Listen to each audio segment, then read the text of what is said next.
Welcome to Bible Telling, Story of the Week. We're going through a series called the Mission Story Set. We're tracking missions all the way through the scriptures, starting with Abraham and going through the Bible until we go through the book of Acts. This week is a story about David. In this series, it's the only story we have about David. We have him in other series, but the most important thing is when he establishes Jerusalem as his capital and prepares to build the temple and the covenant that God had with David.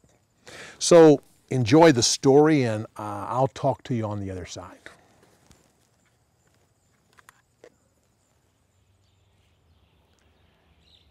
God was with King David, gave him victory over all of his enemies.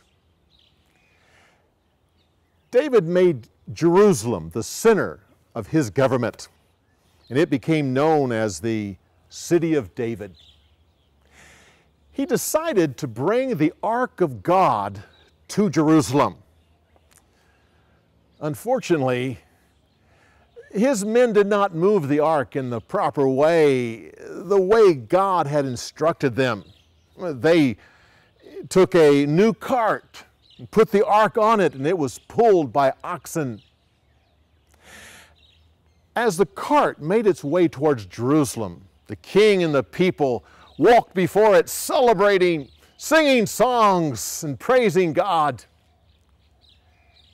Suddenly, one of the ox stumbled, and it shook the cart. One of David's men reached out his hand to steady the ark of God, and as soon as his hand touched the ark, God struck him dead. David was shocked. Everything stopped, and he couldn't figure out why God had done this. There was a home nearby, so David put the ark in the home so that he could think through this. The ark stayed there for 3 months. And while it was there, God greatly blessed that family. So much so that David heard about it and decided once again to bring the Ark of God to Jerusalem. But this time, he moved it properly, the way God had instructed. When the Ark of God came to Jerusalem, the people shouted for joy. They sang songs and played instruments and sacrificed to God. David danced before the Lord.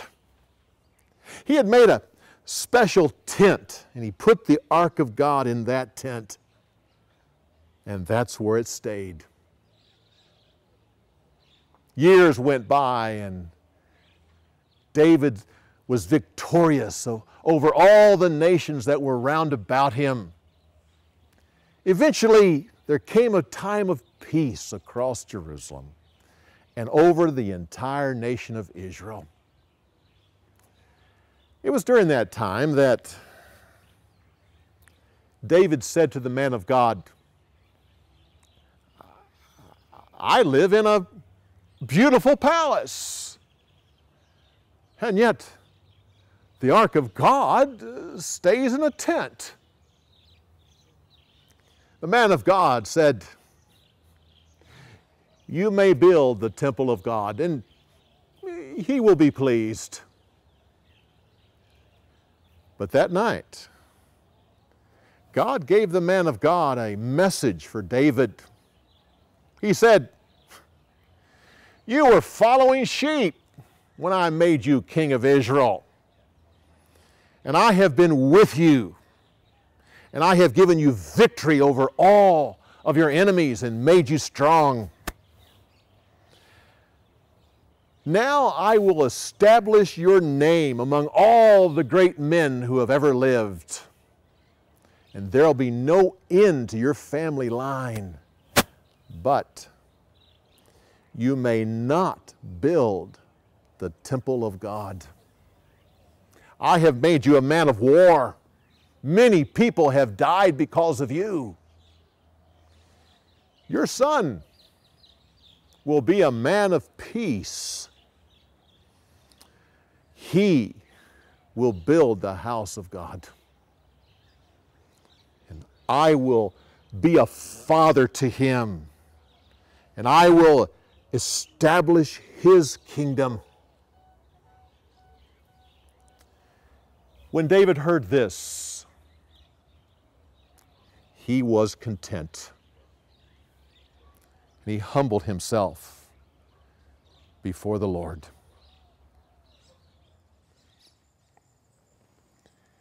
I hope you enjoyed the story.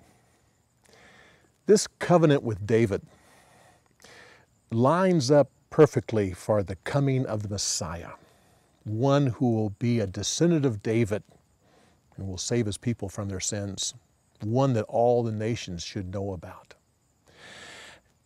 Because there's a lot of twists and turns to the story, and because of the covenant, it's an important one to learn, but is a little bit more difficult. That's why I really recommend that you go to our website, BibleTelling.org, and there you can find this story and get information on how you can download the storyboard, the tips that I give you for learning the story. I think once you go through that, I think you'll find it really quite simple to learn this very important story. Also, again, to remind you about the upcoming events that we have throughout the year. At the time of the making of this film, we have the 5-day training. The November 5-day training is just a month or so away. You can go to christianstorytelling.com and get information on that. Also in the spring, actually in the late spring, near the end of June, we have our annual Christian Storytelling Conference, a fun time around here. Go and get information on both of those things. Well, until next week, when we continue on with this mission story set on Bible Telling Story of the Week, I hope you've enjoyed this series. Go on the website and give us some comments on how you're using this. We'll see you next week.